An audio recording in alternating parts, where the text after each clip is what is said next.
In the quiet dawn, Mira swept aside the remnants of battered armor scattered across her forge. Each metal fragment whispered tales of struggle, yet she saw something more.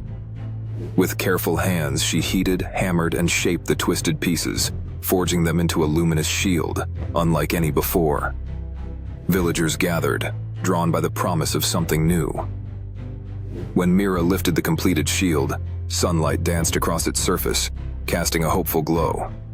Children cheered, and elders nodded, seeing not ruin, but renewal. From brokenness, Mira had crafted a dawn bright with possibility.